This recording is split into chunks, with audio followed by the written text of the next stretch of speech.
ሰላም ጤና ይስጥልን ክቡራትና ክቡራን የሳኮል ሬዲዮ 90.62 ቤተሰቦች እንግዲህ በሳምንታዊው የምክረ አስተምሮ ከመንፈሳዊ ይዘት የህይወት ምስክርን ይዘን ወደ እናንተ ቀርበናል። አብራችሁን ቆዩ። ዛሬ ልናወራ የፈለግነው ነገር እምቢ ስለማለት ነው ወይም ነው ስለማለት ነው። ብዙ ጊዜ በይሉኝታ ምክንያት ከወዳጆቻችን ወይም ደግሞ ከቤተሰቦቻችን ወይም በዙሪያችን ላይ ካሉት ዋጋ ከምንሰጣቸው ወይም ደግሞ አክብረን ከምናያቸው ሰዎች የሚመጡትን ግብዣዎች ወይም ደግሞ ምክሮች፣ ሀሳቦችን እንቀበላለን ያለምንም ቅድመ ሁኔታ። አዎ እሺ ብለን እንቀበላለን። ይህ ደግሞ መጥፎ ሆኖ ባይታይም እሽታ መልካም ነው። ነገር ግን እሺ የምንለው ነገር ላይ ይወሰናል። እሺ ያልነው ለጥፋት ከሆነ እሽታ መጥፎ ነው። ምናልባትም ደግሞ ለልማት ወይም ደግሞ ለነገ ህይወታችን መልካም በሚሆነው ነገር ላይ ተስማምተን ከሆነ እሽታን እንመክራለን፣ እናበረታታለን። ነገር ግን ዛሬ እምቢ ስለማለት ነው የምናወራው። እምቢ ለምንድን ነው? ብዙ ጊዜ በብዙ ግፊት በተለይም ከወዳጆች የሚመጣውን ሀሳብ ተቀብለን የእነሱን ወዳጅነታቸውንና ዋጋ የሌለውን ፍቅር ላለማጣት ስንል እሺ ብለን እንቀበላለን። ከዛ በኋላ ህይወታችንን የምናገኘው የማይሆን አይነት ወንዝ ውስጥ ላይ ገብተን ስንዋኝ መውጣት አቅቶን መግባትም እዛው መስመጥም አቅቶን የሆነ በቃ መሀል ሜዳ ላይ ሆኖ እንደሚንገላታ ሰው ከገባንበት ነገር መውጣት አቅቶን ስንሰቃይ ህይወታችንን እናገኘዋለን። ለዛም ምንድነው ማለት ያለብን? ማይሆነንን ነገር፣ ህሊናችን ማይቀበለውን ነገር፣ ሃይማኖታችን ማይቀበለውን ማይፈቅደውን ነገር፣ ባህላችን ወጋችን ማይቀበለውን ማይፈቅደውን አይነት ነገር እምቢ ማለትን መማር መቻል አለብን። በቃ እምቢ ሲምፕል እኮ ነው። እምቢ አይሆንም ነው ይሄ ነገር አይምሮ አይቀበልም፣ ህሊናዬ አይቀበልም ነው ማለት መቻል አለብን። እንግዲህ ከህይወት ምስክር ያለኝ ታሪክ ምንድን ነው?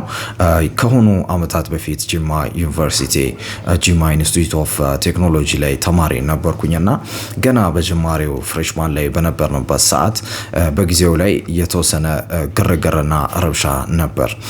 በዛ ምክንያት የነበሩንን ኮርሶች በጊዜ ማጠናቀቅ አልቻልንም እና የገና በዓል ሲደርስ ጥድፊያ ሆኖ ስለነበር የሚድ ኤግዛምን ለመውሰድ ልክ ገና እንደ እሁድ ቀን ሆኖ ማክሰኞ ቀን ደግሞ የሚድ ኤግዛም ነበርን።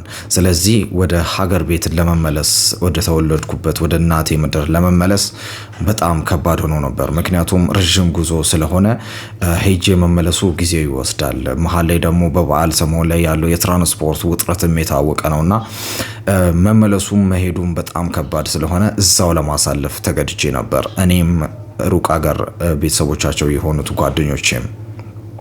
እንግዲህ በዛ ጊዜ የተፈጠረው ነገር ምንድነው? በገና እለት ለመዝናናት ጂማ ደጊቱ ሆቴል አብረን ተያይዘን እንሄዳለን። ደረስን፣ ምግባችንን አዘዝን፣ ደስ ብሎን በላን፣ ተጎራረስን፣ ተቃቀፍን፣ ተሳሳቅን። ከዛ በኋላ ምግቡ ወደ ማለቅ ሲል ደግሞ ማወራረጃ የሚባል ነገር ከሆቴሉ አስተናጋጅ ወደኛ ይመጣል። ከዛ በኋላ ማወራረጃ ሲባል እኔ ያው በበኩሌ የበላነው ስጋ ነክ ነገር ስለሆነ ኮካን ወዳለውና ኮካ ብዬ አዘዝኩኝ። ከዛ ሌላው ጓደኛዬ ደግሞ ፋንታ ብሎ አዘዘ፣ ፋንታ ኦሬንጅን። ከዛ የተቀሩት ደግሞ የየራሳቸውን ምርጫቸውን አዘዙ።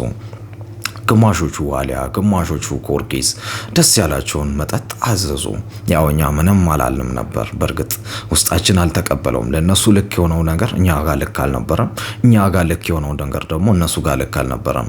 ግን ያንን እንደ ወዳጅ መቀበልና አብሮነታችንን ማዝለቅ መቻል ነበረባቸው። እኛ የሄድንበት ወይም ደግሞ የመረጥነው ጉዞ ልክ ሆኖ ሳለ ግን የተባልነው ምንድነው? ፋሮች ወይም ደግሞ ሽልጦች ተባልን። እንግዲህ እስካሁን ድረስ በጣም ያልገባኝና ግራ የሚገባኝ ነገር ቢኖር እርድና ማለት ምንድነው? ፋራነትስ ምንድነው የሚለው ጥያቄ ነው። ምናልባትም ክቡራትና ክቡራን የሳኮል ሬዲዮ 90.62 ቤተሰቦች በኮመንት ሴክሽን ላይ ያላችሁን የእርድና ትርጉም ወይም ደግሞ የፋራነትን ትርጉም ብታጋሩኝ በጣም ደስ ይለኛል። እና በጣም ግራ ገባኝ። ለምንድነው እንዲህ የተባልነው? ለምንድነው እንዲህ ያስብላል እንዴ? ያው ምርጫቸውን አክብረናል፣ ምርጫችንን ለምን አላከበሩም? የግድ እነሱ በዓል ነው አውደ ዓመት ነው ዘና ማለት አለብን ብለው መጠጥን ወይም ደግሞ የሚያሰክርን አይነት መጥፎ ተብሎ በእኛ አእምሮ ላይ የተቀረጸውን ደግሞ እኛ ያላመንበትን ነገር ስላረጉና በእነሱ መስመር ላይ ስላልተጓዝን ፋሮች መባላችን ትክክል ነው ወይ? ሁሌም አእምሮ ጥያቄ ያነሳ ነበር። ለዛም ብዬ ያዘጋጀኋት አንድ ጽሁፍ ነበረች። ጽሁፏ ጥያቄያዊ ነች። መልሱ ግን ለእናንተ ለውድ አድማጭ ተመልካቾቼ ነው የሚሆነው። ማን ነው እስኪ ፋራ? መልሱን ትጽፉልኛላችሁ። ወዳጆች ነበሩ ሁለት የተማሩ፣ አንደኛው ከሰማይ ሌላኛው ከምድሩ። ከሰማይ ሄዱና ለሁለት ሊዝናኑ ካፌ ጎራ ቢሉ ሊበሉ ሊጠጡ። የካፌው አገልጋይ ብዙ ምርጫ አወጡ። ሁሉ የፈለጉት በዚያ ሙሉ ነበር። የምግብ ምርጫቸው አንድ ስለነበር ጠገቡና በልተው ምግቡን በክብር። በመጠጥ ምርጫቸው ጠብ ይወጣ ጀመር። አንደኛው ከዓለም ነበርና ጎራው ጠጁ እስኪ እያለ ቢራን ፈረሰኛው። አልኮል ነገር ብቻ አትስጠኝ ከዛኛው ሲል ደግሞ ተረኛው። የሰማይ ተማሪው ልቡ ተፈታታ። ሊጠጣ ሊዝናና ሳይከፋ ጌታ እንበል እስኪ ፈታ በኮካ በፋንታ። እንዲህ ያለለታ የስድብ ጋጋታ ስላልተካፈለ ከዓለም ገበታ። ዥልጥ ፋራም ሲባል በምላስ ተመታ። ማን ነው እስኪ ፋራ? ምንድነው እርድና? ወገኔ ፍረደኝ ሁን እስኪ እኔ ዳኛ። አልኮል እየጠጣ መሆን ተስፋ ያጣ በገዛ ገንዘብ ስካር ይሞት ዕጣ። ጫት ጎሮ መወሸቅ ጉንጭ እስኪላላ ቀን በገን መጎንጨት እንደ ከብት አተላ። ይህ ነው እርድና? ንገረኝ እስኪማ ሲጋራና ሺሻ ሳምባ እስኪነፋ ጉዞ በማለዳ ሴቶችን ለከፋ ደፈጣ መጠበቅ ሆኖ አውሬ ማታ።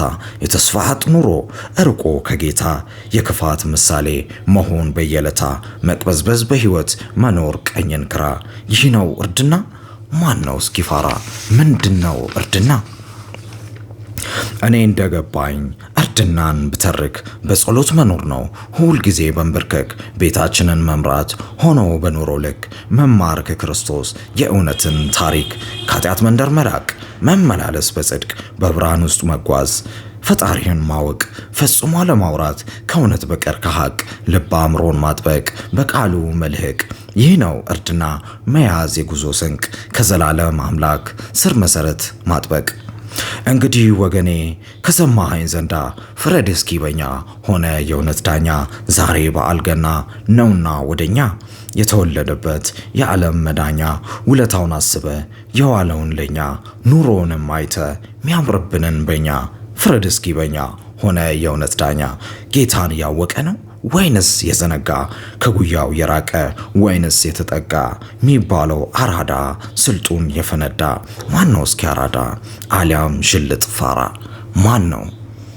ክቡራትና ክቡራን የሳኮል ሬዲዮ 90.62 ቤተሰቦች እንግዲህ ፍርዱንም ውሳኔውንም ለናንተ ትቻለው።